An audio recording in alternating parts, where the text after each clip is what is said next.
Hi. So இதுக்கு முன்னாடி நான் வந்துட்டு அரோரா பற்றி ஒரு ரிவ்யூ வந்து போஸ்ட் பண்ணியிருந்தேன். அதில் சில பேர் வந்துட்டு நீங்கள் என்ன அரோராவோட பிஆரா, பெய்ட் பிஆரா அந்த மாதிரிலாம் வந்து நிறைய கமெண்ட் பண்ணியிருந்தாங்க. ஸோ நான் அரோராவோட பெய்ட் பிஆரும் கிடையாது, அவங்களோட ஃபேனும் கிடையாது.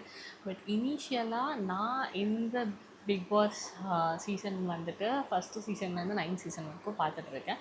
அதில் ஒரு ஆடியன்ஸாக இந்த ஷோ பிடிச்ச ஒரு பர்சனாக தான் வந்துட்டு நான் ஒரு ரிவ்யூ வந்து போஸ்ட் பண்ணியிருந்தேன். அதில் லைக் நான் சீக்கிரமாக அவங்கள ஜட்ஜ் பண்ணிட்டேனோ அப்படின்ற மாதிரி தான் எனக்கு இப்போ தோணுது. அவங்க வந்துட்டு லைக் ரொம்ப டெஸ்ப்ரேட்டாக ஒரு விஷயத்த வந்து ட்ரை பண்ணிகிட்ருக்காங்க. அது வந்து பார்க்க கொஞ்சம் கூட நல்லா இல்லை.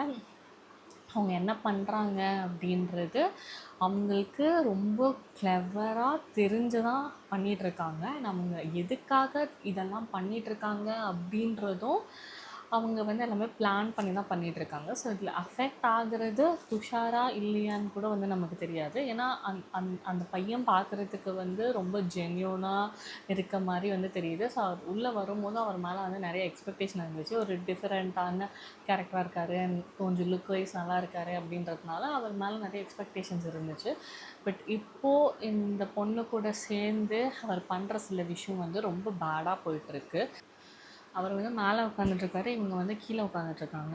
ஸோ அந்த பொசிஷனில் உட்காந்துட்டு அவரை பார்த்துட்டு வியூ நல்லாயிருக்கா அப்படின்னு கேட்குறாங்க. அவர் வந்துட்டு என்ன கொழுப்பா அப்படின்னு கேட்குறாரு. ஸ்விம்மிங் பூலை கேட்டேன் அப்படின்னு. ஸோ இதில் என்னென்னா லைக் அவங்க வந்து டெஸ்பரேட்டாக இந்த கமருதீன்கிட்டேயும் சரி, துஷார்கிட்டேயும் சரி, லைக் ஒரு செட்யூஸ் பண்ணுற மாதிரி ஒரு பிஹேவியர் வந்து பண்ணிகிட்ருக்காங்க. அது வந்து சுத்தமாக நல்லா இல்லை. அண்ட் இந்த ஷோவை வந்துட்டு இவ்வளோ ஆடியன்ஸ் வந்து பார்க்குறாங்க, ஒரு மிக்சடான ஆடியன்ஸ் பார்க்குறாங்க. அவங்க இன்ஸ்டாகிராம்லேயோ இல்லை சோஷியல் மீடியா பேஜஸ்லேயும் பண்ணதெல்லாம் வந்து டோட்லி டிஃப்ரெண்ட். இப்போது பெரியவங்கள்லேருந்து சின்ன பசங்கள்லேருந்து எல்லாமே இந்த ஷோவை பார்க்குறாங்கன்னும் போது அவங்க கொஞ்சம் காஷியஸாக நடந்துகிட்ருக்கலாம். இது வந்து லவ்வும் இல்லை, ரிலேஷன்ஷிப்பும் இல்லை, அண்ட் எந்த விதமான இதுவுமே கிடையாது, லஸ்ட்டும் கிடையாது.